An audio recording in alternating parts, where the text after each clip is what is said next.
नमस्कार दोस्तों, स्वागत है आपका स्टडी फॉर सिविल सर्विसेज में। वीडियो को पूरा देखिए। कोई भी आपका फीडबैक है, कोई सजेशन है, तुरंत वीडियो में कमेंट करके जरूर बताइए। अच्छा लगे तो वीडियो लाइक जरूर कर लीजिए और ऐसे वीडियो लगातार फ्री में पाने के लिए चैनल को तुरंत सब्सक्राइब कर लीजिए और बेल आइकन को जरूर टैप कर लीजिए ताकि आगे भी सारे वीडियो आपको मिलते रहे। यूट्यूब में फॉलो करते हैं तो प्लीज ये वाला फ्री टेलीग्राम चैनल जरूर ज्वाइन कर लीजिएगा। सारे नोटिफिकेशन, सारे अपडेट यहीं पे आते हैं, ध्यान रखिएगा। स्टडी फॉर सिविल सर्विसेज का कोई भी पेड ग्रुप अगर आपको ज्वाइन करना है तो सिर्फ 8564805309697060386445 यही नंबर है हमारे, सिर्फ जहां पे कॉल या व्हाट्सएप कर सकते हैं। इंस्टाग्राम पे हमारा पेज जरूर फॉलो कर लीजिएगा, study for civil dot services है। ट्विटर पे हमको जरूर फॉलो कर लीजिएगा, @स्टडी फॉर सिविल्स है। सारे क्वेश्चन अटेम्प्ट करिए और स्कोर अपना तुरंत कमेंट करके बताइए। दोस्तों, स्टडी फॉर सिविल सर्विसेज में आप लोगों का बेहद स्वागत है। आज की वीडियो में हम यूपीपीएससी आरओ एआरओ मेंस का GS full length mock test number 2 discuss करेंगे। मॉक टेस्ट नंबर 1 हम ऑलरेडी डिस्कस कर चुके हैं, वीडियो अपलोड हो चुका है। अगर आपने नहीं देखा है तो जाकर जरूर देख लीजिएगा। इसके अलावा स्टडी फॉर सिविल सर्विस के द्वारा बहुत सारे इंपॉर्टेंट पेड कोर्सेज चलाए जा रहे हैं जहाँ पर आपके एग्जाम के लिए संपूर्ण स्टडी मटेरियल प्रोवाइड कराया जाता है। वन स्टॉप सॉल्यूशन है, आपको सारे पीडीएफ, नोट्स, मटेरियल, लेक्चर्स जो है अवेलेबल कराए जाते हैं। अगर आपने उनको अभी तक ज्वाइन नहीं किया है तो ज्वाइन कर सकते हैं।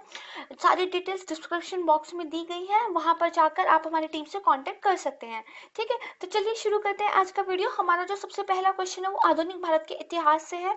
पूछा गया है कि जब भारतीय परिषद अधिनियम 1909 लागू हुआ था तो उस टाइम पे जो कांग्रेस का अधिवेशन हुआ था उसकी अध्यक्षता किसने की थी और वो सत्र कहाँ पर आयोजित किया गया था।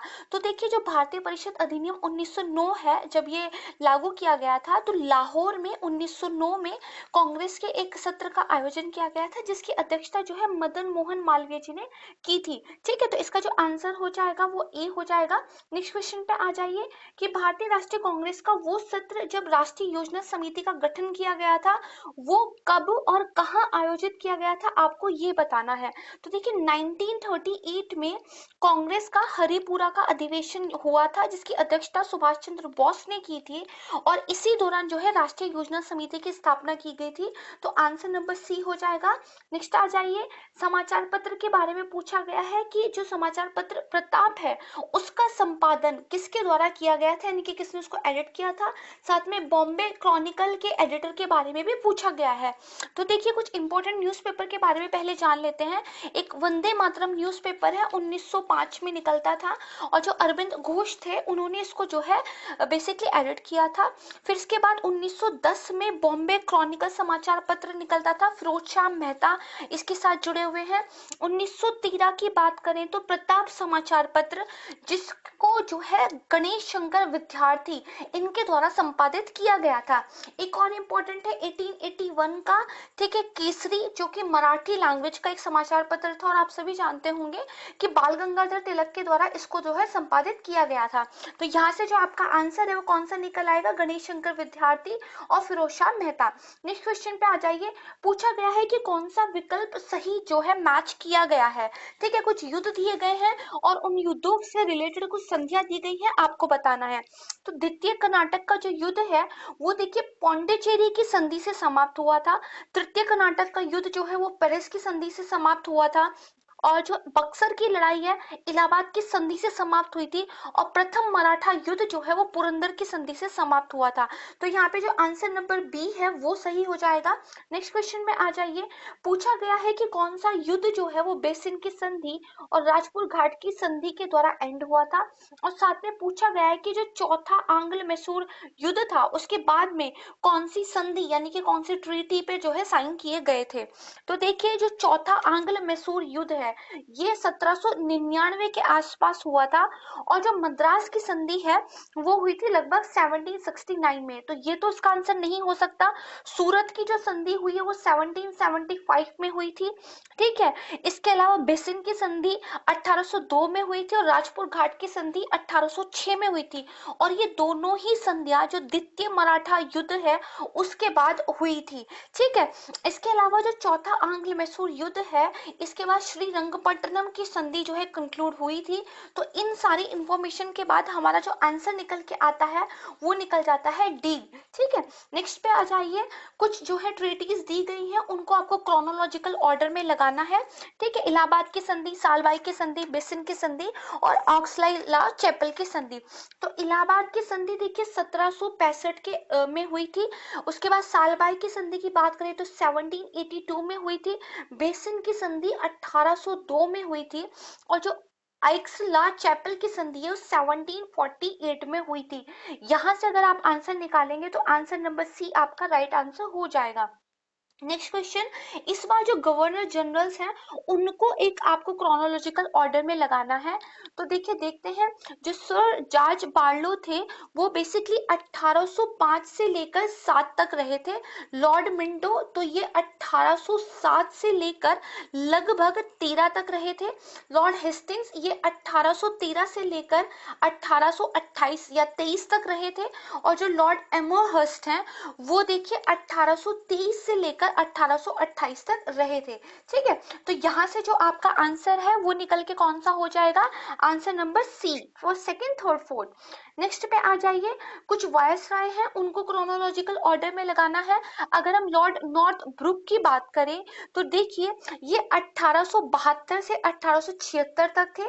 इसके बाद लॉर्ड एलिंगटन प्रथम की बात करें तो ये देखिए 1862 से लेकर 63 तक थे। उसके बाद लॉर्ड जॉन लॉरेंस की बात करें तो ये 64 से लेकर 1869 तक थे।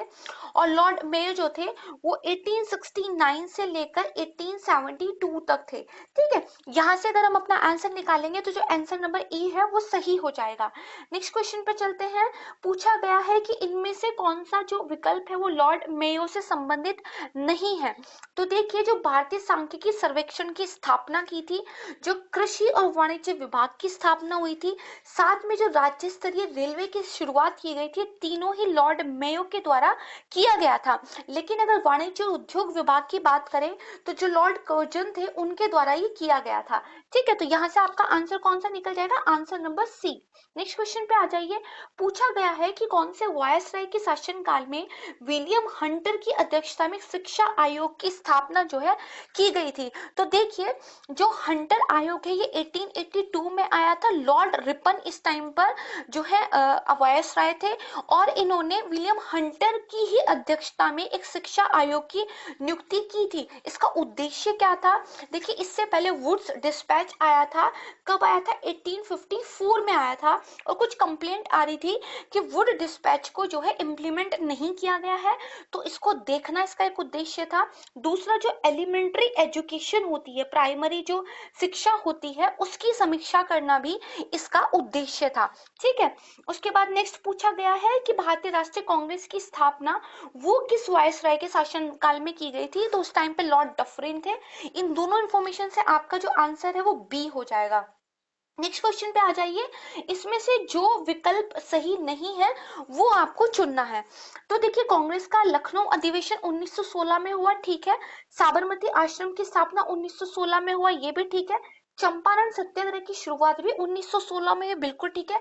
लेकिन अहमदाबाद का सत्याग्रह इसके बाद हुआ था और ये 1918 में हुआ था, और यही जो है आपका आंसर हो जाएगा क्योंकि it's a different option. Next question पे आ जाइए कि कुछ घटनाएं दी गई हैं उनको आपको कालक्रमिक क्रम में जो है लगाना है, क्रोनोलॉजिकल ऑर्डर में लगाना है। ठीक है, तो देखिए पूछा गया है चोरी चोरा कांड, उसके अलावा केरल में मोपला विद्रोह, काकोरी ट्रेन डकैती और स्वामी श्रद्धानंद की हत्या। तो जो चोरी चोरा कांड था वो देखिए 1922 5 फरवरी को हुआ था। मोपला विद्रोह की बात करें तो ये 1921 में हुआ था। अगर हम काकोरी ट्रेन डकैती की बात करें तो ये 1925 में हुई थी। और स्वामी श्रद्धानंद की जो हत्या हुई थी वो 1926 में हुई थी। यहां से अगर हम अपना आंसर निकाले तो आंसर नंबर सी हमारा सही आंसर हो जाएगा। नेक्स्ट क्वेश्चन आ जाइए। सही विकल्प का चयन करना है कि किसके शासनकाल में क्या हुआ था, बेसिकली ये पूछा गया है। तो जब बंगाल बंगाल की एशियाटिक सोसाइटी की स्थापना है वो वॉरेन हेस्टिंग्स के टाइम पर हुई थी 1784। ठीक है, बंगाल में जो स्थायी बंदोबस्त है 1793 में बेसिकली लागू हुआ था, और तब कौन थे? लॉर्ड कॉर्नवालिस थे। ठीक है, इसके बाद देखिए जो वेल्लोर का विद्रोह हुआ है ये 1806 में हुआ था, और इस टाइम पे जॉर्ज बार्लो थे। और अगर बात करें कि रणजीत सिंह के साथ जो अमृतसर की संधि हुई थी तो ये 1809 में हुई थी, और लॉर्ड मिंटो प्रथम जो है इस टाइम पर थे। तो यहाँ से जो है ऑप्शन नंबर ए आपका सही आंसर हो जाएगा। नेक्स्ट क्वेश्चन आइए, जो एज ऑफ कंसेंट एक्ट है काफी इंपॉर्टेंट एक्ट है, इसमें लड़की के लिए शादी की क्या उम्र निर्धारित कर दी गई थी? तो देखिए लड़की के विवाह की आयु 12 वर्ष जो है निर्धारित कर दी गई थी। पूछा गया है कि किस वायसरॉय के शासनकाल में इस एक्ट को पारित किया गया था? तो 1891 में जो लॉर्ड लिंसडाउन है उनके शासनकाल में इसको पारित किया गया था। बी आपका राइट आंसर हो जाएगा। फिर उसके बाद नेक्स्ट क्वेश्चन में सही विकल्प का चयन आपको करना है। पूछा गया है शिशुवध पर प्रतिबंध कब हुआ था? तो लॉर्ड वेलेजली के शासनकाल में सही है। सती प्रथा पर प्रतिबंध तो देखिए लॉर्ड विलियम बेंटिंग के टाइम पे ये हुआ था, और जो दास प्रथा है वो लॉर्ड एलन ब्रो के टाइम पर हुआ था। तो सही आंसर कौन सा हो जाएगा? ए हो जाएगा। नेक्स्ट क्वेश्चन की बात करते हैं। पूछा गया है कि जो मुस्लिम सामाजिक धार्मिक सुधार आंदोलन है उनमें से कौन सा सर सैयद अहमद खान के द्वारा जो है शुरू किया गया था, और कब ये शुरू किया गया था? आसान क्वेश्चन है, आप जानते होंगे कि अलीगढ़ आंदोलन 1875 में सर सैयद अहमद खान के टाइम पे शुरू किया गया था, यही आपका आंसर हो जाएगा। नेक्स्ट क्वेश्चन देखिए, पूछा गया है कि बौद्ध संगति ठीक है कौन सी वाली थी जिसकी जो है बेसिकली अध्यक्षता वसुमित्र के द्वारा की गई थी? फिर पूछा गया है कि जो मोगली बुद्ध है उन्होंने कौन सी बौद्ध संगति की अध्यक्षता की थी? देखिए कुल मिलाकर 4 बौद्ध संगतियां जो है हुई थी, उसमें से जो पहली थी उसको महाकश्यप उन्होंने अध्यक्षता दी थी, दूसरी वाली सबाकामी, तीसरी जो थे मोगली बुद्ध थे, और चतुर्थ दो जो थे वसुमित्र थे जो कि कनिष्क के टाइम पर हुई थी। ठीक है, तो यहाँ से जो आपका आंसर निकल के हो जाएगा वो हो जाएगा आंसर नंबर सी। ठीक है, नेक्स्ट क्वेश्चन की बात करते हैं। पूछा गया है कि आपको जो है सही विकल्प का चयन करना है। कुछ तीर्थंकरों के नाम आपको दिए गए हैं और कौन से सिंबल से उनको रिप्रेजेंट किया जाता है ये बताया गया है। तो जो सुमतिनाथ है उनको बगुले से रिप्रेजेंट किया जाता था, जो सुपार्श्वनाथ है उनको स्वास्तिक से रिप्रेजेंट किया जाता था, उसके बाद जो वाशु पूज्य नाथ है उनको भैंसे से रिप्रेजेंट करते थे, और विमल नाथ को वाहरा से रिप्रेजेंट करते थे। ठीक है, तो यहाँ से आपका सही आंसर कौन सा हो जाएगा? तो देखिए देख के पता चल रहा है B is the right answer. Next question again पूछा गया है, सही विकल्प बताना है। तो देखिए संगत सभा की स्थापना गुरु नानक के टाइम पर हुई थी, वहीं जो गुरुमुखी लिपि के जनक हैं वो गुरु अंगद हैं। ठीक है, विवाह पद्धति लवन का जो प्रचलन हुआ था वो गुरु अमरदास के टाइम पे हुआ था, और ये बिल्कुल ठीक है कि जो अमृतसर की स्थापना है, अमृतसर सिटी जो है इसको स्टैब्लिश गुरु रामदास ने किया था, यही आंसर हो जाएगा। नेक्स्ट अगेन सही विकल्प पूछा गया है। ठीक है, कुछ वंश आपको दिए गए हैं और जो प्लेस दिया गया है किससे वो रिलेटेड थे, तो यादव वंश देवगिरी बिल्कुल ठीक है, कदम राजवंश तो देखिए वनवासी थे। ठीक है, पाल राजवंश तो ये मुंगेर से रिलेटेड थे, और जो सीन राजवंश है वो लखनौती से रिलेटेड थे। तो आंसर नंबर ए जो है आपका सही हो जाएगा। नेक्स्ट क्वेश्चन की बात करते हैं कि देखिए फिरोज शाह तुगलक के द्वारा कुछ कर हटाए गए थे, तो कौन सा कर किस चीज से रिलेटेड था, इसके बारे में आपको सही विकल्प का आंसर देना है। तो जो अमीरे तरब था ये बेसिकली मनोरंजन का एक कर था। अमीरे तरब नाम से ही देखिए थोड़ा सा आइडिया लग जाता है। रोगन नगरी की अगर बात करें तो ये तेल उत्पादन पर कर था। ठीक है, अगर खर्जाबत की बात करें तो ये सब्जी और फलों पर एक कर था। अगर कीमार खाना की बात करें तो जुआ घरों पर एक कर था। ठीक है, तो यहाँ से जो राइट आंसर है वो आपका बी हो जाएगा। नेक्स्ट क्वेश्चन पे आइए, अगेन आपको सही विकल्प का चयन करना है। ठीक है, तो गुलाम वंश से कौन, तो कुतुबुद्दीन ऐबक, खिलजी वंश तो जलाउद्दीन खिलजी, तुगलक वंश तो देखिए गयासुद्दीन तुगलक। ठीक है, मोहम्मद बिन तुगलक तो उनके बेटे थे, और जो लोधी वंश है तो बहलोल लोधी। ठीक है, तो यहाँ पे कौन सा विकल्प सही सुमेलित नहीं है, नॉट करेक्ट है, ये पूछा गया है। देखिए बहुत ज्यादा एग्जाम में ना ये ध्यान रखने की जरूरत होती है, जैसे हम फ्लो में पढ़ जाते हैं कि शायद राइट क्वेश्चन या राइट आंसर पूछा गया है लेकिन कई बार नॉट करेक्ट पूछा गया होता है, जैसे यहाँ पर। तो सी जो है आपका आंसर हो जाएगा। नेक्स्ट क्वेश्चन की तरफ बढ़ते हैं कि कौन सा विकल्प विकल्प सही सुमेलित है। चंद्रगुप्त द्वितीय के 9 जो नवरत्न थे उनके बारे में पूछा गया। देखिए उनके नाम जान लेते हैं कौन कौन से थे। कालिदास, धन्वंतरी, वररुचि, छपणक, वेताल भट्ट, शंकु, घटपर और वराहमिहिर, ये 9 लोग जो थे नवरत्न के रूप में माने जाते हैं। इसमें से जो अमर सिंह थे वो देखिए कोश रचना उन्होंने की थी। जो वराहमिहिर थे वो ज्योतिष से रिलेटेड थे। वरुरुचि जो थे वो व्याकरण से रिलेटेड थे और वेताल भट्ट जो है इंद्रजाल से रिलेटेड है। ठीक है, तो यहाँ से जो आपका आंसर हो जाएगा वो हो जाएगा डी। ठीक है, नेक्स्ट क्वेश्चन आ जाइए। पूछा गया है कि निम्नलिखित में से कौन सा विकल्प सही सुमेलित है। ठीक है, मुगल साम्राज्य के अधीन कुछ विभाग थे, वो विभाग किस चीज से रिलेटेड थे ये आपसे पूछा गया है। तो देखिए दीवाने वजारत, ओके, तो ये किस रिलेटेड है, राजस्व और वित्त विभाग से, सही बात है। दीवान ए अर्ज, तो ये देखिए सैन्य विभाग था। दीवाने कजा, तो ये न्याय विभाग था। और दीवाने बरीद एक खुफिया विभाग था। ठीक है, तो सही कौन सा हो जाएगा, ऑप्शन नंबर ए। उसके बाद नेक्स्ट क्वेश्चन पे आ जाइए। पूछा गया है कौन सा विकल्प सही सुमेलित नहीं है। मुगल साम्राज्य के जो कुछ अधिकारी थे उनके बारे में पूछा गया है।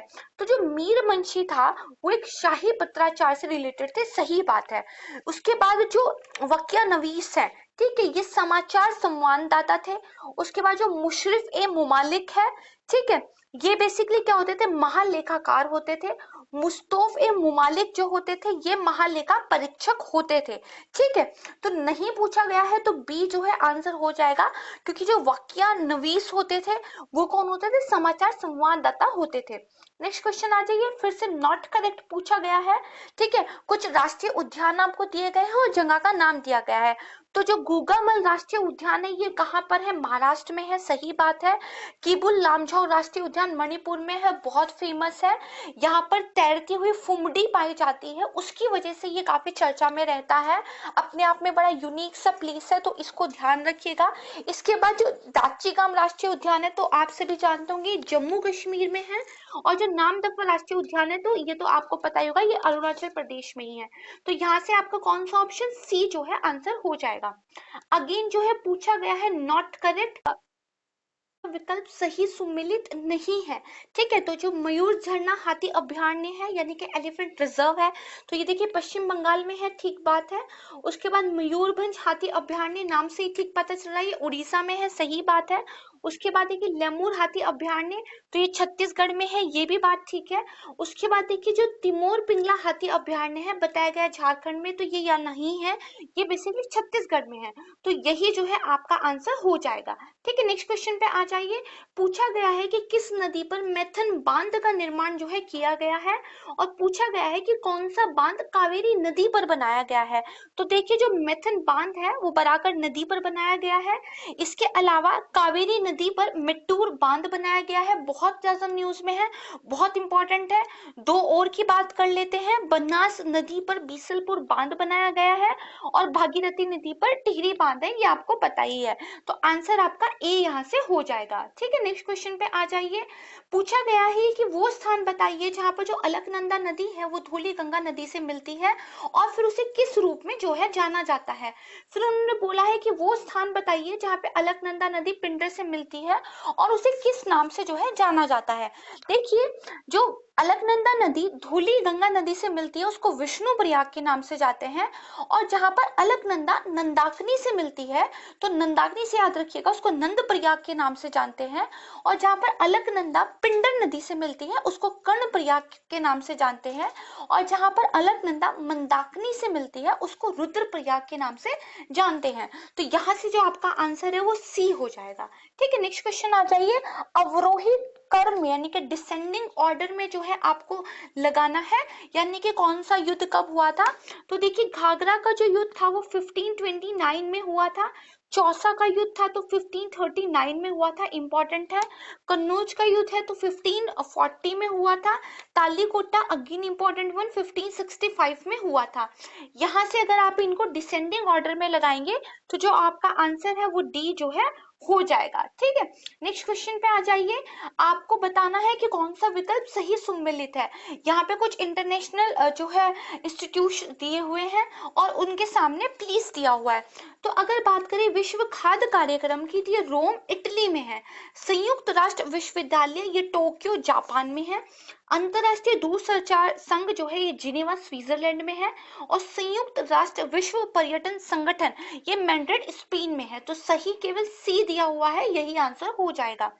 नेक्स्ट क्वेश्चन आ जाइए कि कौन सी रिपोर्ट विश्व आर्थिक मंच के द्वारा प्रकाशित नहीं की जाती है। तो देखिए जो वैश्विक प्रतिस्पर्धात्मक रिपोर्ट है, कॉम्पिटिटिवनेस रिपोर्ट है, इसके अलावा जो वैश्विक लैंगिक अंतराल रिपोर्ट है, ग्लोबल जेंडर गैप रिपोर्ट है, वैश्विक सूचना प्रौद्योगिकी रिपोर्ट है, ठीक है, यानी कि इंफॉर्मेशन टेक्नोलॉजी रिपोर्ट है, ठीक है। और जो ये सारी की सारी जो है, जो आपका विश्व आर्थिक मंच वर्ल्ड इकोनॉमिक फोरम है, उसी के द्वारा जो है जारी की जाती है। लेकिन जो वैश्विक वित्तीय स्थिरता report, global financial stability report है, ये बेसिकली आपकी जो IMF है, अंतरराष्ट्रीय मुद्रा कोष है, उसके द्वारा जारी की जाती है। नेक्स्ट क्वेश्चन आ जाइए, कौन सा विकल्प सही सम्मिलित नहीं है। कुछ कमिटीज के नाम आपको दिए गए हैं, वो किस चीज से रिलेटेड थी, ये आपसे पूछा गया है। तो जो आत्रे समिति थी वो IDBI का पुनर्गठन से रिलेटेड थी, सही बात है। भूरेलाल समिति जो है मोटर वाहन कर में वृद्धि से रिलेटेड थी। दवे समिति की बात करें तो असंगठित क्षेत्र के लिए पेंशन योजना। और दीपक पारेख समिति तो जो PPP मॉडल के माध्यम से बुनियादी ढांचे का वित्त पोषण किया जाए, इसी से रिलेटेड थी। तो यहाँ से बी जो है वो आपका आंसर हो जाएगा। नेक्स्ट क्वेश्चन की बात कीजिए कि कौन सी पंचवर्षीय योजना के दौरान गरीबी हटाओ का नारा दिया गया था। और साथ में पूछा है कि क्या इस योजना ने अपने जो विकास लक्ष्य थे उसको प्राप्त किया था। तो देखिए जो चौथी पंचवर्षीय योजना थी उसी में गरीबी हटाओ का नारा दिया गया था। और ये योजना फेल हुई थी क्योंकि लक्ष्य रखा गया था कि 5.7% की जो है ग्रोथ करेंगे, लेकिन उसके मुकाबले केवल 3.3% की ग्रोथ ही जो है हासिल हुई थी। तो यहाँ से जो सी है वो आपका आंसर हो जाएगा। अगेन देखिए जो सही विकल्प है वो पूछे गए हैं, कुछ राज्य हैं और जनजातीय महोत्सव है, ठीक है। तो देखिए जो सोजिब चिरा ओबा, ठीक है, ये फेस्टिवल है, ये बेसिकली मेघालय से रिलेटेड है। वहीं जो योशांग है ये देखिए मणिपुर से रिलेटेड है। अगर चापचर कुट की बात करें, इंपॉर्टेंट है, ये देखिए मिजोरम से रिलेटेड है। और सांगा दावा की बात करें तो ये सिक्किम से रिलेटेड है। तो सी आपका जो है सही आंसर हो जाएगा। अगेन नेक्स्ट क्वेश्चन, कौन सा फेस्टिवल किस मंथ में होता है, ये आपको सही बताना है। तो भिगोली बिहू महोत्सव जनवरी में होता है, सही है। गुड़ी पड़वा महोत्सव ये देखिए मार्च में होता है। उसके बाद ओणम महोत्सव तो ये देखिए अगस्त में होता है। यहाँ से ई जो है आपका राइट आंसर हो जाएगा। 37 पे आ जाइए। पूछा गया है कि ये कुछ स्टेट है और इनके कौन से लोक नृत्य हैं। तो देखिए जो पासी कोगांकी है ये अरुणाचल प्रदेश का एक लोक नृत्य है, बिल्कुल ठीक बात है। अगर बगु रोम्बा है तो ये देखिए असम का बेसिकली एक लोक नृत्य है। जो गोरमरिया है वो छत्तीसगढ़ का एक लोक नृत्य है। अगर ओटम थुल्लम की बात करें तो ये केरल का ही है। तो नॉट करेक्ट कौन सा है, तो बी आपका सही आंसर हो जाएगा। ठीक है, नेक्स्ट क्वेश्चन पे आ जाइए। फिर से नॉट करेक्ट पूछा गया है, कुछ दिवस बताए गए हैं और उनकी डेट बताई गई है। तो देखिए जो विश्व ब्रेल दिवस है वो 4 जनवरी को मनाया जाता है, एकदम सही बात है। जो डेटा संरक्षण दिवस है, डाटा प्रोटेक्शन डे है, वो 28 जनवरी को मनाया जाता है, सही बात है।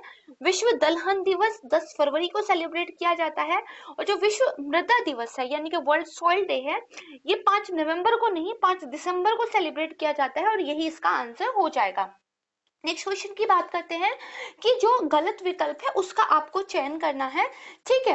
कुछ विद्युत संयंत्र है आपके सामने, उनमें से एक और है, बाकी सारे सेम है। तो देखिए जो बेरा सिविल जल विद्युत संयंत्र है, इसके अलावा ये कहाँ पर है, हिमाचल प्रदेश में है। भाखड़ा नागल जल विद्युत संयंत्र हिमाचल प्रदेश में है। देहर जल विद्युत संयंत्र ये हिमाचल प्रदेश में है। लेकिन जो जलल विद्युत संयंत्र है यानी कि जो आपका ये Salal hydro electric power plant है, ये कहाँ पे है, ये जम्मू कश्मीर में है। तो यही आपका जो है आंसर हो जाएगा। नेक्स्ट क्वेश्चन पे आ जाइए। आपसे सही विकल्प पूछा गया है। कुछ बेसिकली थर्मल पावर प्लांट या स्टेशंस आपके सामने दिए गए हैं, ये कहाँ पर स्टैब्लिश है ये आपसे पूछा गया है। तो जो कोलाघाट ताप विद्युत संयंत्र है ये कहाँ पर है, तो ये देखिए पश्चिम बंगाल में है। ठीक है, उकाई ताप विद्युत संयंत्र तो ये बेसिकली गुजरात में है, और जारसोंडा ताप विद्युत संयंत्र की बात करें तो ये उड़ीसा में है।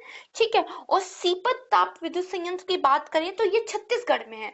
तो सही कौन सा है, तो C is the right answer. Next पे आ जाइए, कुछ पर्वत दिए गए हैं, उनको देखिए आरोही क्रम में यानी कि असेंडिंग ऑर्डर में जो है लगाना है, और उनकी ऊंचाई के आधार पर जो है आपको लगाना है। ठीक है, तो पूछा गया है सबसे पहले मकालू। तो मकालू की देखिए कितनी लंबाई है, 8,885। ठीक है, मीटर्स में मैं हाइट आपको बता रही हूँ। अगर धौलागिरी की मैं बात करूँ तो ये 8,167 मीटर में है। अगर लोहोत्से की बात की जाए तो ये 8,516 है। मनासलू की बात की जाए तो ये 8,163 है। ठीक है, तो यहाँ से जो आपका सही आंसर है वो कौन सा हो जाएगा, B is the right answer. Next question पे आ जाइए, कौन सा विकल्प नहीं सही है ये आपको बताना है। कुछ पर्वत बताए गए हैं और उनकी अवस्थिति जो है आपको बताई गई है। जो सोल्टोरो कांगड़ी है ये भारत में है, सही बात है। मोमोस्तोंग कांगड़ी ये भी भारत में है। लियाकांग कांगड़ी तो ये देखिए भूटान चीन की सीमा पर है। कामेत की बात करें तो ये देखिए भारत उत्तराखंड में है। ठीक है, तो यहाँ से आपका आंसर कौन सा हो जाएगा, सी जो है आपका आंसर हो जाएगा।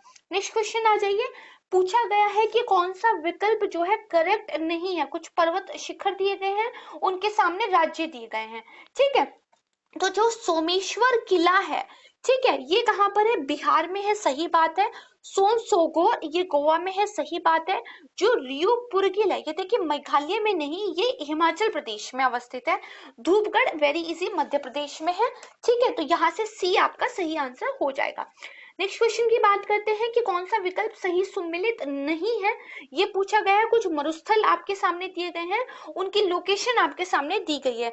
तो देखिए जो कराकुरम है वो तुर्कमेनिस्तान में है, सही बात है। कालाडोर पठार की बात करें तो संयुक्त राज्य अमेरिका में ही है। दश्त ए मार्गो ये अफगानिस्तान में। गोबी मरुस्थल तो हमें पता ही है पूर्वी एशिया चीन और मंगोलिया वाला जो हिस्सा है वहां पर है, तो इसीलिए यही जो है आपका सही आंसर हो जाएगा। नेक्स्ट क्वेश्चन पे आ जाइए, देखिए कुछ स्थानीय पवने बताई गई हैं और उनकी अवस्थिति बताई हुई है। आपको जो करेक्ट नहीं है वो बताना है। तो देखिए जो सिरोको है वो सहारा मरुस्थल से भूमध्य सागर तक जो है चलती है, तो ये गलत हो जाएगा। सोलानो की बात करें तो ये सहारा मरुस्थल से जो इबेरियन प्रायद्वीप है वहां तक चलती है। अगर बोरा की बात करें तो ये हंगरी से उत्तरी इटली की ओर बहती है। और अगर पुनास की बात करें तो जो एंडीज पर्वत का पश्चिमी भाग है ये वहां पर चलती है। तो फर्स्ट जो है वही आपका आंसर हो जाएगा। नेक्स्ट क्वेश्चन पे आ जाइए, पूछा गया है कि निम्नलिखित में से कौन सी महासागरीय धारा अटलांटिक महासागर से होकर नहीं बहती है, और पूछा गया है कि कौन सी महासागरीय धारा प्रशांत महासागर से होकर नहीं बहती है। पहले मैं आपको एक मैप दिखा देती हूँ, उससे थोड़ा सा चीजों को हम समझते हैं। तो मैप से हम देखते हैं पहले अटलांटिक जो महासागर है उसकी कौन कौन सी धाराएं हैं। ठीक है, तो यहाँ पर देखिए जो अंगोला है वो एक गर्म धारा है, रेड कलर से जो दिखाई गई है वो गर्म है, और जो ब्लू कलर से दिखाई गई है वो कौन सी है, वो कोल्ड करंट्स हैं। ठीक है, इसके बाद देखिए अगर हम बात करें जो एटलिस धारा है वो भी क्या है, एक गर्म धारा है। बांकुला धारा की अगर हम बात करें तो बेसिकली ये ठंडी धारा है। और ब्राजील धारा है तो ये भी क्या है, एक ठंडी धारा है। इसके बाद देखिए प्रशांत के अलावा जो ओएशो है ये देखिए ठंडी है। ठीक है, कैलिफोर्निया है तो ये देखिए ठंडी है। पेरू की धारा भी ठंडी है। ठीक है, लेकिन जो कम चटका धारा है वो भी ठंडी है, और जो हम्बोल्ट की धारा है वो भी ठंडी है। तो इस मैप को थोड़ा ध्यान से देख लीजिएगा, एनसीईआरटी में बहुत अच्छे से इसको एक्सप्लेन करके बताया गया है। यहाँ से एक बार पढ़ लीजिएगा, कई बार जो है अगेन रिपीटेटिवली यहाँ से क्वेश्चन जो है पूछे जाते हैं, चाहे वो आपकी विंड्स के रिगार्डिंग क्वेश्चन हो या फिर जो आपकी ये वेव्स है इनके रिगार्डिंग क्वेश्चन हो, ओशन करंट्स के रिगार्डिंग क्वेश्चन बनते हैं। तो एनसीईआरटी की बुक से आप जो है इसको कवर कर सकते हैं। तो चलिए चलते अपने क्वेश्चन की तरफ। आपसे जो समझा उसके अकॉर्डिंग क्वेश्चन नंबर 46 का हमारा आंसर क्या हो जाएगा, तो डी जो है हमारा सही आंसर हो जाएगा। ठीक है, अगेन देखिए पूछा गया है कि कौन सा विकल्प सही सुमेलित नहीं है। ठीक है, कुछ घाटियां दी गई हैं और फिर उनकी लोकेशन दी गई है। तो जो नेलांग की घाटी है वो उत्तराखंड में है। ठीक है, कहाँ पर है? उत्तरकाशी जिले में जो गंगोत्री नेशनल पार्क है वहां पर है। अगर मरखा घाटी की बात करें तो लद्दाख में है। जुकू घाटी की बात करें तो देखिए अरुणाचल प्रदेश में नहीं, ये नागालैंड में है। और जो सांगला घाटी है वो देखिए हिमाचल प्रदेश में किन्नौर में है। ठीक है, तो यहाँ से जो है सी आपका आंसर हो जाएगा। नेक्स्ट क्वेश्चन अगेन पूछा हुआ है, नॉट करेक्ट बताना है आपको। कुछ दर्रे दिखाए गए हैं और फिर उनकी लोकेशन दिखाई गई है। तो जो खारदोंगला दर्रा है वो लद्दाख में है, सही बात है। बारालाचा दर्रा ये हिमाचल प्रदेश में, ठीक है। जलपला दर्रा ये सिक्किम में है, ठीक बात है। लेकिन जो पालघाट दर्रा है बेसिकली ये देखिए तमिलनाडु और केरल में इसकी लोकेशन पड़ती है। तो यही आपका जो है आंसर हो जाएगा, because it's not a correct option. Next question पे आ जाइए। पूछा गया है कि कौन सा राज्य जो है भूटान की सीमा को टच नहीं करता है और साथ में भूटान भारत के साथ अपनी कितनी किलोमीटर लंबी जो सीमा है उसको साझा करता है। एक मैप के द्वारा इसको हम समझते हैं। भूटान का जो मैप है उसको लोकेट किया गया है। ठीक है, ठीक है, यहाँ पर देखिए सिक्किम पड़ रहा है, ये पश्चिम बंगाल वाला एरिया है, ये असम वाला एरिया है और ये अरुणाचल प्रदेश वाला एरिया है। ठीक है, तो अगर हम अपने नेक्स्ट क्वेश्चन की तरफ, जो कर्क रेखा है वो पूर्वोत्तर के कितने राज्यों से होकर गुजरती है? और पूछा गया है जो निम्नलिखित सिटीज दी गई हैं इनमें से किससे होकर नहीं गुजरती है? तो देखिए अगर हम ट्रॉपिक ऑफ कैंसर की बात करें, कर्क रेखा की बात करें, तो इंडिया की टोटल 8 स्टेट से होकर ये गुजरती है। एक मैप के थ्रू मैं आपको दिखा दूंगी, ठीक है, और वहीं से हम जान लेंगे कि कौन सी पूर्वोत्तर की 2 स्टेट से होकर ये गुजरती है। तो आइए चलिए मैप देखते हैं। आपको बात की थी, तो अगर आप यहाँ पर ये वाला जो पूरा का पूरा एक लाइन ड्रॉ हो रही है इसको देखेंगे तो ये ट्रॉपिक ऑफ कैंसर को रिप्रेजेंट करती है। अगर मैं आपको बताऊं तो यहाँ पर ये कौन कौन से नॉर्थ ईस्ट को, तो देखिए मिजोरम को और साथ में त्रिपुरा को, इन 2 स्टेट को जो है टच करती है। मिजोरम में चंपाई और चंफाइक बोलते हैं उसको, और त्रिपुरा में उदयपुर। उसके बाद देखिए ये पश्चिम बंगाल को भी जो है टच करती है। कौन सा? कृष्णनगर। फिर ये झारखंड को टच करती है। ठीक है, तो कहां पर? लोहारदगा। फिर छत्तीसगढ़, ठीक है, तो छत्तीसगढ़ में सोनहत। मध्य प्रदेश का देखिए शाजापुर। राजस्थान का देखिए कलिंजर वाला एरिया और गुजरात का देखिए जसदान वाला एरिया, इसको ये टच करती है। तो आपको ध्यान ये रखना है कि 8 स्टेट टोटल इनको ये टच करती है, जिसमें से 2 स्टेट जो है वो नॉर्थ ईस्ट की है। ठीक है, अब वापस हम अपने क्वेश्चन की तरफ चलते हैं। सिटीज की बात करें तो देखिए कौन सी वो सिटी है जहां से ये होकर नहीं गुजरती है? तो दुर्गापुर का नाम हमने नहीं सुना था, बाकी लोहारदगा, सोनहत और चंफाई ये तीनों के ही नाम आए थे। तो देखिए ये हमारा सही आंसर जो है हो जाएगा। नेक्स्ट क्वेश्चन आ जाइए। इसमें से पूछा गया है कि जो शीर्ष 3 जो उत्पादक राज्य हैं उनमें से कौन सा जो है नहीं आता है। ठीक है, तो भारत की जो शीर्ष 3 जो उत्पादक राज्य हैं वो कौन कौन से हैं? तो देखिए राजस्थान है, इसके बाद आता है यूपी का नंबर और इसके बाद आता है फिर मध्य प्रदेश का नंबर। ठीक है, नेक्स्ट क्वेश्चन जो पूछा गया है कि कौन सा राज्य भारत के जो शीर्ष 3 बाजरा उत्पादक राज्य हैं इसके अंतर्गत नहीं आता है? तो बाजरा उत्पादक राज्यों की बात करूं तो शीर्ष नंबर पर आता है राजस्थान। इसके बाद देखिए अगेन फिर यूपी का ही नंबर आता है और उसके बाद जो है हरियाणा का नंबर जो है आता है। यहां से अगर हम अपना आंसर निकालने की कोशिश करें तो जो आंसर नंबर डी है वो हो जाएगा, क्योंकि बाकी सभी जो है कहीं ना कहीं आ ही जा रहे हैं। इसके बाद देखिए पूछा गया है कि कौन सा राज्य ऐसा है जो ना तो शीर्ष 3 अंगूर और ना ही शीर्ष 3 ज्वार उत्पादक राज्यों के अंतर्गत आता हो। तो अगर मैं 3 अंगूर उत्पादक राज्यों की बात करूं तो सबसे ऊपर आता है महाराष्ट्र, इसके बाद आता है कर्नाटक और देन इसके बाद देखिए तमिलनाडु की बारी जो है आती है। अगर ज्वार उत्पादक राज्यों की बात करूं तो देखिए सबसे ऊपर आता है कर्नाटक, देन इसके बाद जो है महाराष्ट्र आता है और इसके बाद देखिए तमिलनाडु आता है। ठीक है, तो इनमें से कौन सा राज्य ऐसा है? तो देखिए आंध्र प्रदेश का नाम कहीं भी नहीं आया है, तो जो इसका ऑप्शन नंबर बी है वो सही आंसर हो जाएगा। नेक्स्ट क्वेश्चन पे आ जाइए। पूछा गया है कि सही विकल्प का चयन जो है आपको करना है। तो बताया गया है कि बॉक्साइट के उत्पादन में भारत का विश्व में 4था स्थान है, तो नहीं, भारत का 5th वाला स्थान है। फिर बताया गया सीमेंट के उत्पादन में भारत का विश्व में 3रा स्थान है, तो नहीं, सीमेंट के उत्पादन में 2nd प्लेस जो है वर्ल्ड में इंडिया का है। वही जो फेलोस्फोर है उसके उत्पादन में भारत का विश्व में 2रा स्थान है। ये बात बिल्कुल ठीक है और यही जो है आपका आंसर हो जाएगा। नेक्स्ट क्वेश्चन पे आ जाइए। फिर से देखिए सही विकल्प का चयन आपको करना है। कुछ आर्टिकल्स दिए गए हैं इंडियन कॉन्स्टिट्यूशन के और आपको पूछा गया है कि जो शैक्षणिक संस्थाएं होती हैं वहां पर कोई भी धार्मिक निर्देश, धार्मिक पढ़ाई, कुछ उपासना आदि में आपको जबरदस्ती नहीं बैठाया जाएगा। आपको फ्रीडम होगी अगर आप इस तरह की रिलीजियस वर्शिप में नहीं बैठना चाहते हैं। तो ये जो फ्रीडम आपको दी गई है कौन से आर्टिकल के तहत दी गई है? तो देखिए जो आर्टिकल नंबर 28 है इसके तहत आपको ये फ्रीडम मिली है। अगर हम आर्टिकल 26 की बात करें तो ये अपने रिलीजियस अफेयर को, अपने धार्मिक मामलों को मैनेज करने की फ्रीडम देता है। आर्टिकल 27 की बात करें तो ये आपको फ्रीडम देता है गवर्नमेंट किसी पर्टिकुलर धर्म को प्रमोट करने के लिए आपसे टैक्स नहीं लेगी। अगर आर्टिकल 29 की बात करें तो जो अल्पसंख्यक है, माइनॉरिटीज है, उनके इंटरेस्ट को प्रोटेक्ट करने की बात करता है। ठीक है, तो यहाँ पे जो ऑप्शन नंबर बी है वो सही आंसर हो जाएगा। इसके बाद नेक्स्ट क्वेश्चन पूछा गया है कि किस मामले में सर्वोच्च न्यायालय ने स्वतंत्र न्यायिक प्रणाली यानी कि इंडिपेंडेंट जुडिशियल सिस्टम को जो है एलिमेंट माना था basic structures of Indian constitution, भारतीय संविधान की मूल संरचना का एक तत्व। तो देखिए जो ऑल इंडिया जजेस एसोसिएशन मामला था जो कि 2002 में हुआ था, इसमें जो है स्वतंत्र न्यायिक प्रणाली को भारतीय संविधान की मूल संरचना का एक एलिमेंट जो है सुप्रीम कोर्ट ने घोषित किया था। तो आपका आंसर कौन सा हो जाएगा? ए जो है आपका आंसर हो जाएगा। नेक्स्ट क्वेश्चन आ जाइए। पूछा गया है कि राष्ट्रपति का निर्वाचन यानी कि जो इलेक्शन ऑफ प्रेसिडेंट है और राष्ट्रपति निर्वाचित होने के लिए जो अर्हताएं होती है, qualification for the election as a president, ये किस अनुच्छेद में जो है दी गई है, ये आपको बताना है।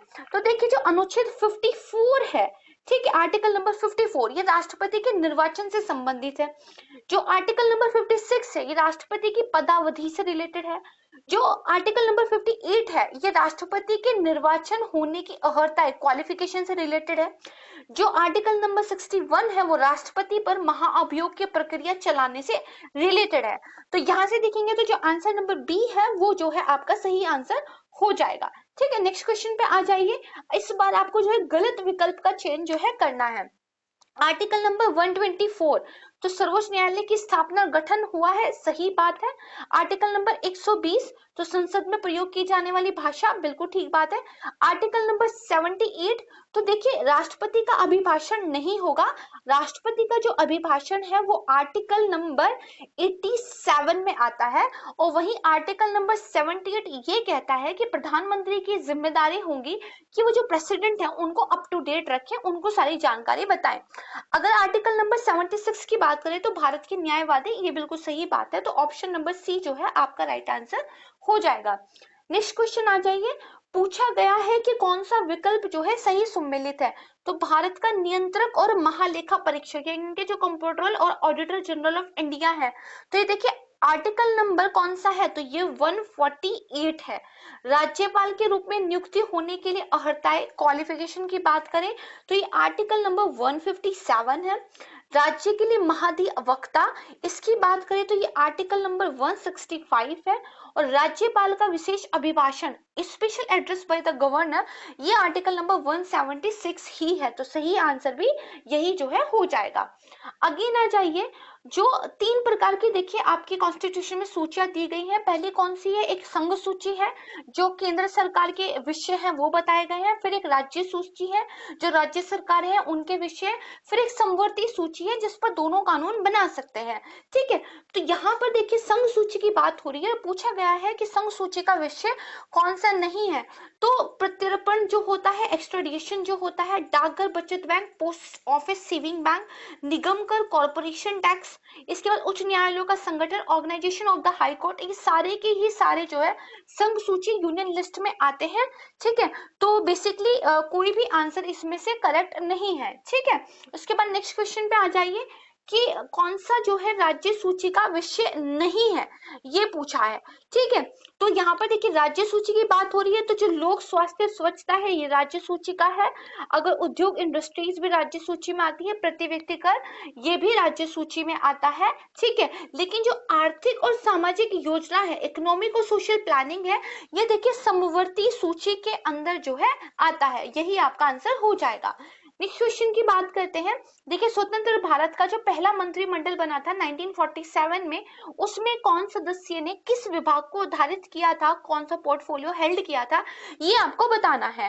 ठीक है, तो जो डॉक्टर जॉन मथाई है वो रेलवे और परिवहन सही है। सरदार बलदेव सिंह ये रक्षा से रिलेटेड थे। राजकुमारी अमृत कौर तो ये स्वास्थ्य से थी। और रफी अहमद जो किदवई है, ठीक है, ये बेसिकली संचार से रिलेटेड थे। सही वाला कौन सा हो जाएगा, तो जो ए आंसर है वो आपका सही है। नेक्स्ट क्वेश्चन की तरफ चलते हैं। निम्नलिखित में से किस शहर में राष्ट्रीय हरित अधिकरण की न्यायपीठ स्थित नहीं है? तो देखिए, जो आपका ये नेशनल ग्रीन ट्राइब्यूनल है, इसकी अगर मुख्य न्यायपीठ की बात करें, प्रिंसिपल बेंच, वो न्यू दिल्ली में है। और जो न्यायपीठ है वो 4 सिटीज में, भोपाल, पुणे, कोलकाता और चेन्नई। तो आपका जो आंसर हो जाएगा गुवाहाटी। नेक्स्ट क्वेश्चन इस बार पूछा गया है कि सशस्त्र बल न्यायाधिकरण यानी कि जो आर्म्ड फोर्सेस ट्राइब्यूनल है वो किस सिटी में स्थित नहीं है, और पूछा गया है टोटल कितनी न्यायपीठें हैं। तो देखिए, टोटल 8 न्यायपीठें हैं। जो प्रिंसिपल बेंच है वो नई दिल्ली में बैठती है। इसके अलावा 8 कहाँ पर है, तो कोची, जयपुर, मुंबई, चेन्नई, कोलकाता, लखनऊ, गुवाहाटी और चंडीगढ़। ठीक है, तो यहाँ से आपका आंसर कौन सा हो जाएगा, बी जो है सही आंसर हो जाएगा। फिर से जो है पूछा गया गलत विकल्प का चयन करना है। तो देखिए, आंध्र प्रदेश मद्रास राज्य का हिस्सा रहा था, सही बात है। गुजरात भी बॉम्बे राज्य का हिस्सा रहा था, सही बात है। केरल जो है वो त्रावणकोर और जो कोचीन राज्य का हिस्सा रहा था, ये भी सही बात है। मेघालय मेघालय इसमें बताया गया है कि जो है अरुणाचल प्रदेश राज्य का हिस्सा रहा था, तो जी नहीं। दरअसल नॉर्थ ईस्ट की लगभग सभी स्टेट जो है असम राज्य से निकलकर बनी है, तो मेघालय भी असम राज्य का एक हिस्सा रहा था, इसको ध्यान रखिएगा। इसके अलावा महाराष्ट्र भी देखिए बॉम्बे राज्य का हिस्सा जो है रहा था। ठीक है, तो यहाँ से ऑप्शन नंबर डी जो है ये आपका आंसर हो जाएगा। नेक्स्ट क्वेश्चन की बात करते हैं। पूछा गया कि कौन सा विकल्प जो है सही मैच नहीं हुआ है। भाषाएं हैं और उनके से संबंधित राज्य हैं, ये बताए गए हैं। तो बोडो कहाँ पे बोली जाती है, तो असम और पश्चिम बंगाल में बोली जाती है। डोगरी तो ये जम्मू और हिमाचल प्रदेश, सही है। कन्नड़ तो कर्नाटक आसान है। मलयालम और केरल आसान है, तो ऑप्शन नंबर ए जो है सही आंसर हो जाएगा। नेक्स्ट क्वेश्चन अगेन पूछा गया है कि कौन सा विकल्प सही सम्मिलित नहीं है। देखिए, राष्ट्रपति पद के चुनाव के लिए जो न्यूनतम आयु होती है, उपराष्ट्रपति पद के चुनाव के लिए जो न्यूनतम आयु होती है, और राज्यपाल पद के चुनाव के लिए जो न्यूनतम आयु होती है, तीनों के लिए 35 ईयर होती है। लेकिन अगर आपको राज्यसभा के सांसद के रूप में इलेक्ट होना है, तो जो मिनिमम आपकी एज होनी चाहिए वो 30 ईयर होनी चाहिए। ठीक है, तो यही जो है आपका आंसर हो जाएगा। नेक्स्ट क्वेश्चन आ जाइए। पूछा गया है कि कौन सा विकल्प सही मैच नहीं है, कि कौन व्यक्ति किसको अपना त्यागपत्र सौंपता है। तो देखिए, प्रधानमंत्री राष्ट्रपति को सौंपते हैं, उच्चतम न्यायालय के न्यायाधीश, राज्यपाल और उच्च न्यायालय के न्यायाधीश, ये सभी ही अपना त्यागपत्र जो है राष्ट्रपति को सौंपते हैं। तो डी आपका सही आंसर हो जाएगा। नेक्स्ट क्वेश्चन की बात करते हैं।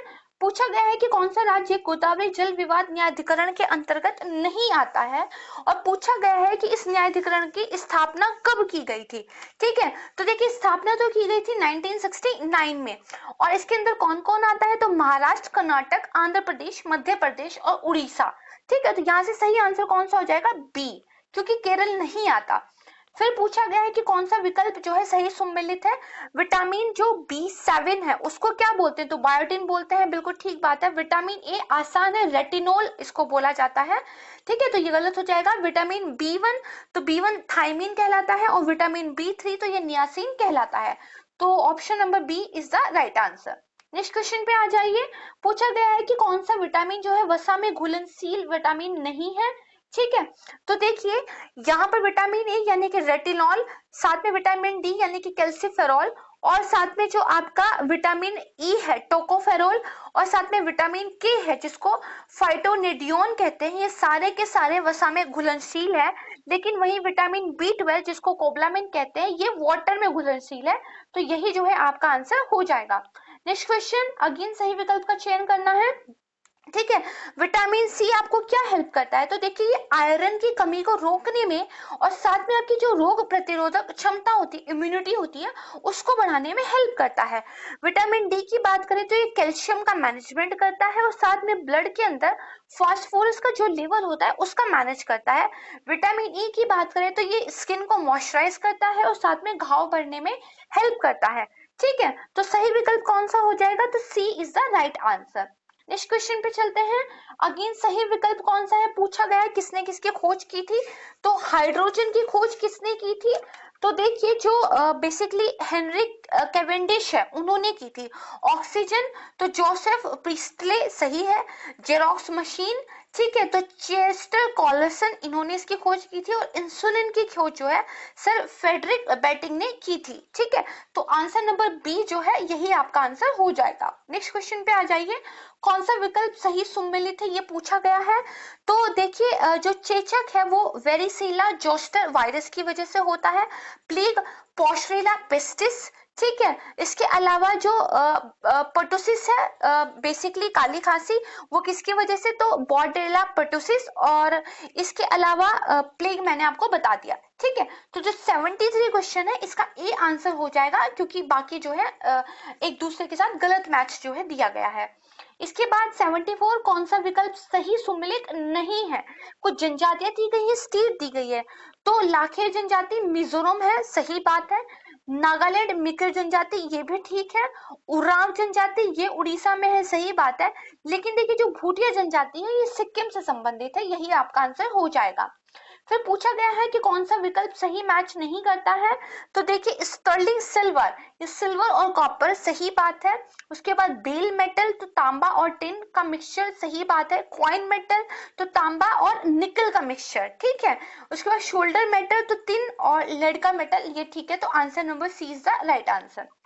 फिर पूछा गया है कि कौन सा विकल्प करेक्ट मैच नहीं है, ठीक है। तो एक माइक्रोन क्या होता है, 10 टू की पावर -4 सेंटीमीटर, ठीक है।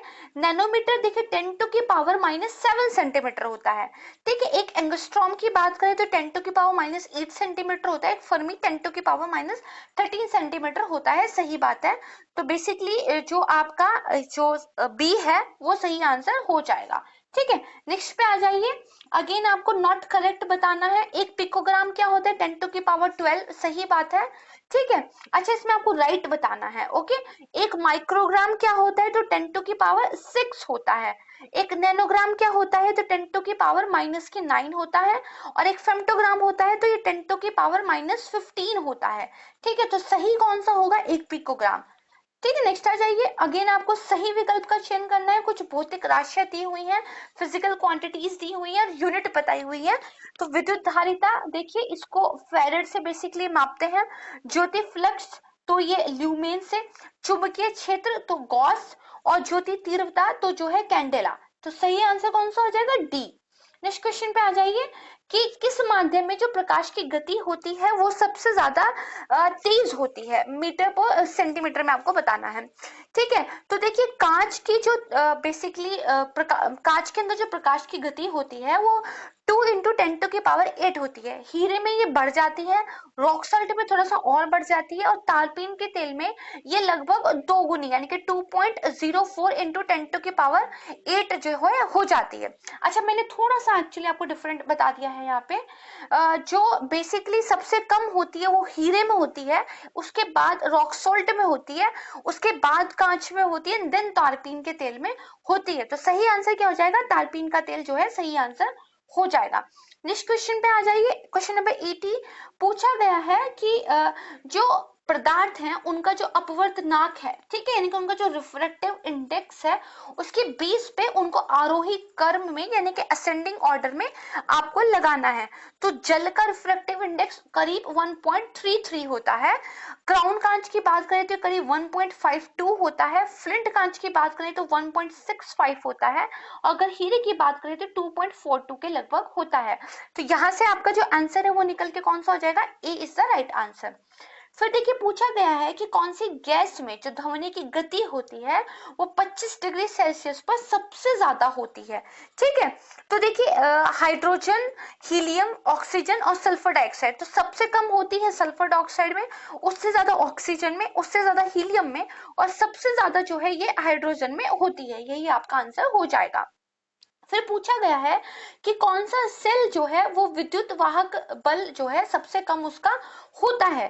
ठीक है, तो देखिए सबसे जो कम होता है वो होता है डेनियल सेल का, उससे ज्यादा होता है शुष्क सेल का, उससे ज्यादा होता है लेंक्स लॉशे, और सबसे ज्यादा होता है सीसा संचायक सेल का। तो यहाँ से आपका जो आंसर है वो हो जाएगा डी, क्योंकि सबसे कम पूछा गया है। नेक्स्ट क्वेश्चन आ जाइए, जो गुणसूत्र होते हैं यानी कि जो क्रोमोसोम्स के नंबर होते हैं उनके 20 पे जो नीचे आपको कुछ जीव दिए गए हैं उनको आरोही क्रम में इनके असेंडिंग ऑर्डर में लगाना है।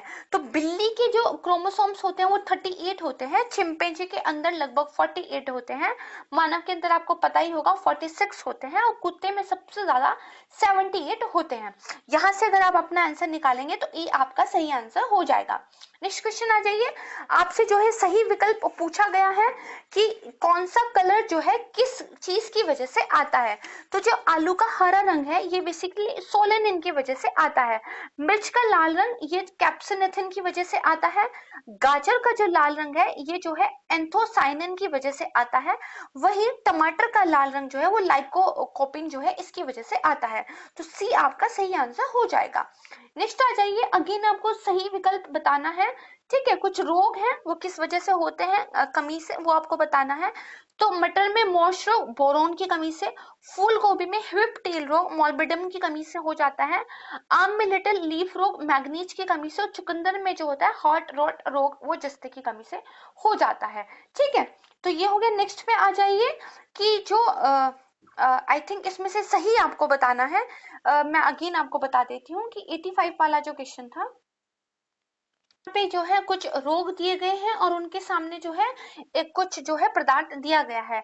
तो मटर में जो मॉश रोग है, ठीक है, तो ये मैग्नीज, ठीक है, इसका आंसर होगा। फूल गोभी में व्हिप्टील रोग, तो मॉलबिडम इसका आंसर होगा। और आम में जो लिटिल लीफ रोग होता है तो जस्ता इसका आंसर होगा। वही चुकंदर में जो हार्ट रॉट रोग होता है तो बोरोन इसका आंसर होगा। क्योंकि सही पूछा गया है तो आपका आंसर कौन सा हो जाएगा, बी हो जाएगा। नेक्स्ट क्वेश्चन की बात करें, देखिए पूछा गया है जो हेनली पासपोर्ट इंडेक्स 2022 था उसमें भारत की कौन सी रैंक आई थी, और पूछा गया है कि कौन सी दो कंट्रीज है तो जो है शीर्ष पोजीशन पर रहे थे। ठीक है, तो देखिए ये जो इंडेक्स था 2022 का, इसमें जो भारत की रैंक रही थी वो 83 रही थी, और वही जो फर्स्ट रैंक है उसमें जापान और सिंगापुर रहे हैं। ठीक है, तो यहाँ से जो आपका आंसर है वो डी हो जाएगा। नेक्स्ट क्वेश्चन की बात करें, जो अली खान स्माइलोव है वो किस देश के नए प्रधानमंत्री के रूप में निर्वाचित हुए हैं, आपको ये बताना है। इसके साथ ही एक अगेन पूछा गया है जो नॉर्थ ईस्ट फेस्टिवल का नोवा संस्करण हुआ था वो किस पूर्वोत्तर राज्य में संपन्न हुआ था। तो जो अली खान इस्माइलोव है वो कजाकिस्तान के नए प्रधानमंत्री नियुक्त हुए हैं।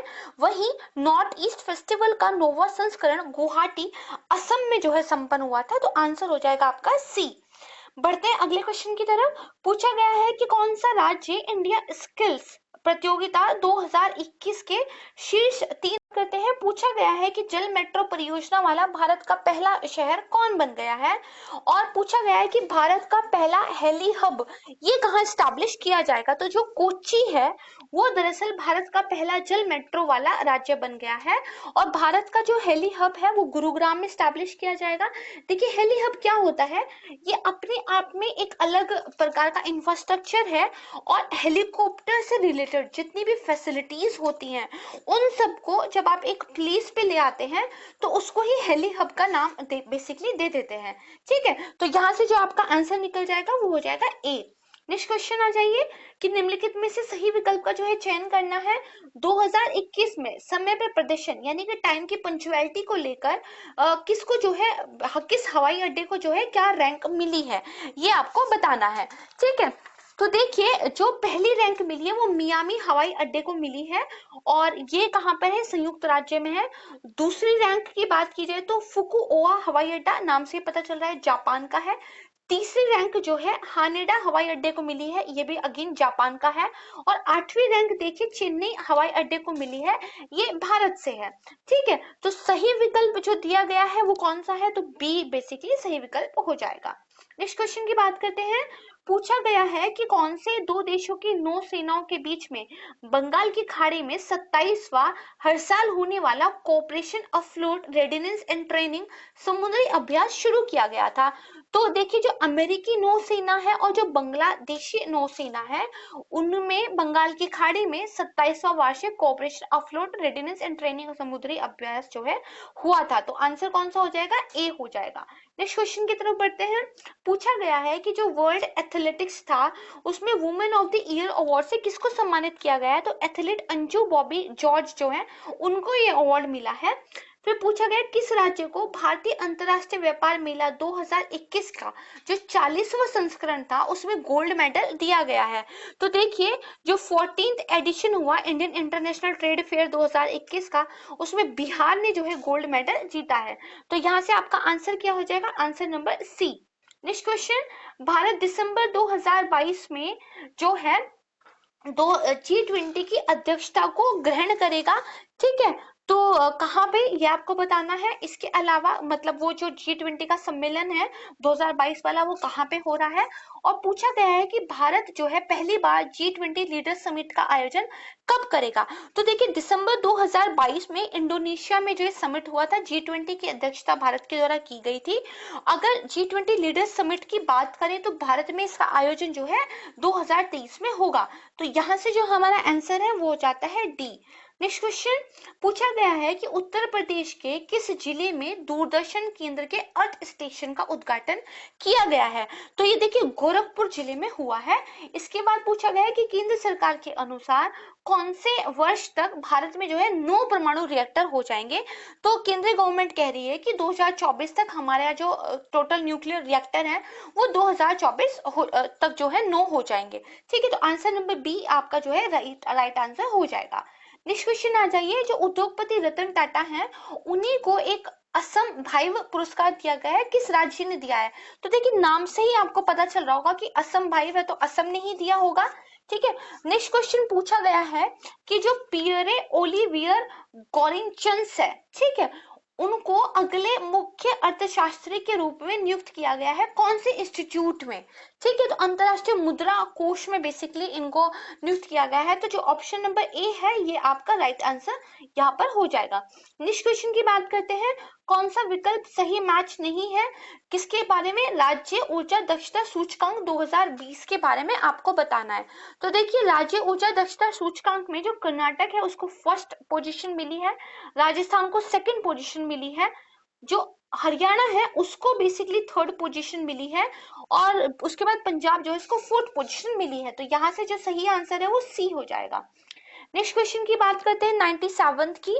ठीक है, तो बोला गया है कि हाल ही में जारी जो global climate tech investment trade report है, ठीक है, इससे रिलेटेड आपको गलत जो विकल्प है उसका चयन करना है। तो इसमें फर्स्ट रैंक तो देखिए संयुक्त राज्य अमेरिका को ही मिली है, दूसरी रैंक चीन को मिली है, तीसरी स्वीडन को मिली है, भारत को देखिए 8वीं नहीं 9वीं रैंक मिली है। तो यही आपका आंसर हो जाएगा। नेक्स्ट क्वेश्चन पूछा गया है कि निम्नलिखित में से कौन सा राज्य छोटे राज्यों की श्रेणी में शीर्ष पर रहा है? कब, किसके बारे में? पब्लिक अफेयर इंडेक्स 2021 से रिलेटेड पूछा गया है। और पूछा गया है कौन सा यूटी जो है यूटीज की श्रेणी में शीर्ष पर रहा है। तो देखिए, जो पब्लिक अफेयर इंडेक्स 2021 की रिपोर्ट है, इसका 6ठा एडिशन अभी जो है जारी किया गया था। अगर छोटे राज्यों की बात करें तो सिक्किम टॉप पे रहा है, मेघालय सेकंड और मिजोरम थर्ड पे रहा है। अगर यूटीज केंद्र शासित प्रदेशों की बात करें तो पुडुचेरी जो है फर्स्ट पर रहा है, जम्मू कश्मीर सेकंड और चंडीगढ़ जो है थर्ड पर रहा है। ठीक है, तो यहाँ से जो आपका आंसर है वो कौन सा हो जाएगा? बी आपका आंसर हो जाएगा। नेक्स्ट क्वेश्चन पूछा गया है मेजर ध्यानचंद खेल रत्न पुरस्कार 2021 के बारे में कौन सा विकल्प जो है सही सम्मिलित है। ठीक है, ये आपको बताना है। तो कुछ खिलाड़ियों के नाम दिए गए हैं, वो किस खेल से रिलेटेड है ये आपको बताया गया। तो रवि कुमार कुश्ती से संबंधित है, सही बात है। लवलीन बोर गोहेन जो है वो बेसिकली मुक्केबाजी से संबंधित है। श्रीजेश पीआर जो है वो हॉकी से संबंधित है, और अवनी लेखरा जो है ये पैराशूटिंग से संबंधित है। तो सही विकल्प आपका कौन सा हो जाएगा? तो ए हो जाएगा। नेक्स्ट क्वेश्चन पूछा गया है कि राज्य सरकार ने हाल ही में उत्तम बीज पोर्टल लॉन्च किया है, किस राज्य सरकार ने? और पूछा गया है कि जो राष्ट्रीय जनजातीय नृत्य महोत्सव 2021 हुआ है ये कहां पर हुआ है? ठीक है, तो देखिए हरियाणा सरकार ने हाल ही में उत्तम बीज पोर्टल लॉन्च किया है और छत्तीसगढ़ में देखिए राष्ट्रीय जनजातीय नृत्य महोत्सव 2021 का आयोजन किया गया था। सी इसका राइट आंसर हो जाएगा। फिर नेक्स्ट क्वेश्चन आ जाइए कि वनावरण प्रतिशत के आधार पर, एरिया के आधार पर नहीं, परसेंटेज के आधार पर जो भारत वन स्थिति रिपोर्ट 2019 आई है उसके हिसाब से जो है असेंडिंग ऑर्डर में लगाइए कि किस राज्य में कितना परसेंट जो है फॉरेस्ट का है। ठीक है, तो जो सबसे फर्स्ट पोजीशन है मिजोरम की 85.4% फॉरेस्ट है, अरुणाचल प्रदेश 79.63% के साथ सेकंड पोजीशन पे है, मेघालय 76.33% के साथ थर्ड पोजीशन पे है। ठीक है, तो जो यहाँ से आपका आंसर है वो हो जाएगा आंसर नंबर सी। फिर देखिए पूछा गया है कि 2017 की तुलना में देश में जो वनावरण और वृक्षावरण में जो वृद्धि हुई है तो कितने वर्ग किलोमीटर की वृद्धि दर्ज की गई है? तो देखिए वर्ग किलोमीटर कितना, 5188 इतनी वृद्धि हुई है। अगर परसेंटेज की बात करें तो 0.65% की जो है वृद्धि हुई है। ठीक है, तो यहाँ से जो आपका सही आंसर है वो कौन सा हो जाएगा? Answer number B. Next question की बात करते हैं, अगेन सेम रिपोर्ट, और पूछा गया है कि कौन सा राज्य क्षेत्रफल की दृष्टि से सर्वाधिक वनावरण वाले शीर्ष 4 राज्यों में नहीं आता? तो कौन कौन सा आता है? सबसे पहले मध्य प्रदेश, सबको पता है, दूसरे नंबर पे अरुणाचल प्रदेश, तीसरे नंबर पे छत्तीसगढ़ आता है, चौथे नंबर पे उड़ीसा आता है। जो महाराष्ट्र है ये देखिए 5th नंबर पे आता है, तो टॉप 4 में नहीं आता है, यही आपका आंसर हो जाएगा। नेक्स्ट क्वेश्चन पूछा गया है, अगर उत्तर प्रदेश वन स्थिति रिपोर्ट 2019 की बात करें तो कौन सा जिला जो है सर्वाधिक वन क्षेत्रफल प्रतिशत वाले शीर्ष 4 जिलों में नहीं आता है?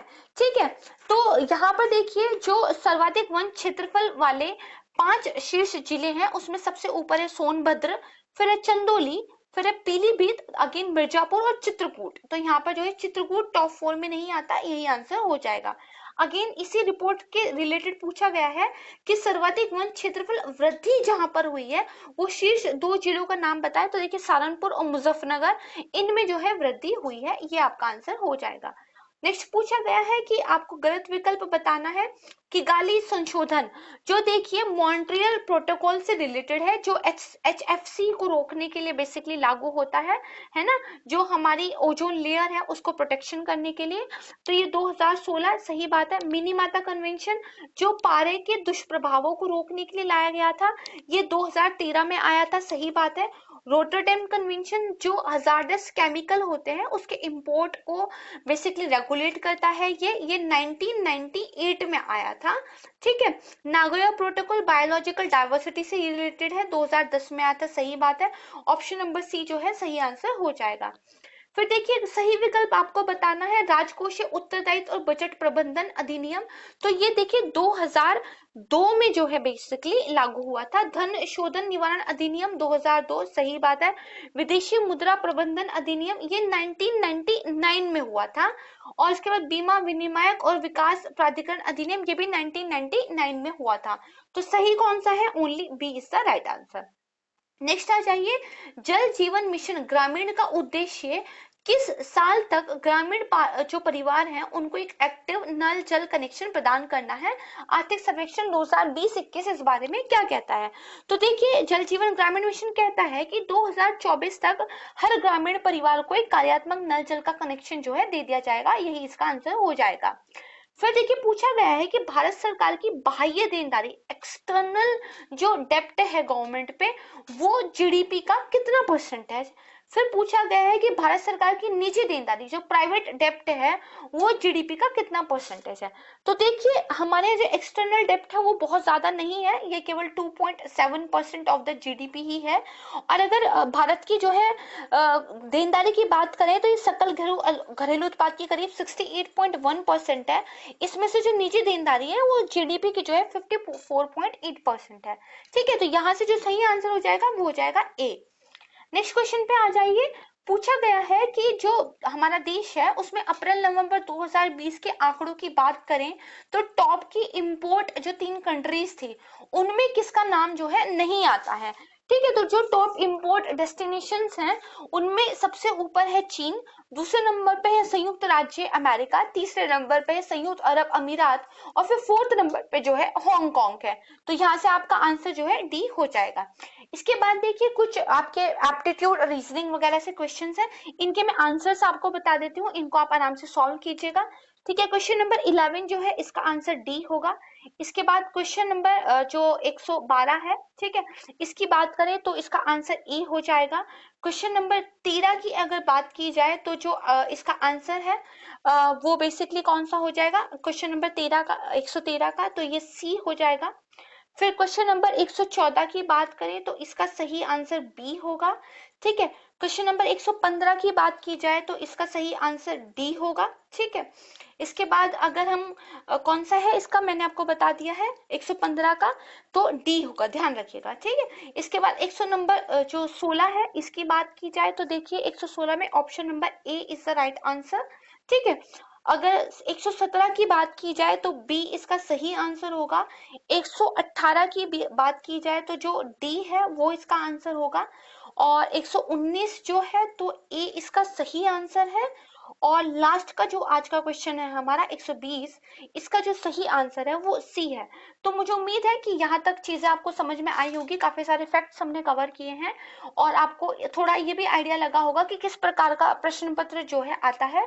और इस तरह प्रैक्टिस करते रहिए, जो पिछले वीडियोस आपने नहीं सुने हैं उनको सुनिए, आज के वीडियो को पूरा सुनिए और रिवाइज कीजिए इसको बार बार सुनकर। कुछ नोट्स अगर आपको बनाने हैं तो वो बनाइए, बाकी इसी तरह से पढ़ाई करते रहिए। आपका बहुत धन्यवाद, नमस्कार।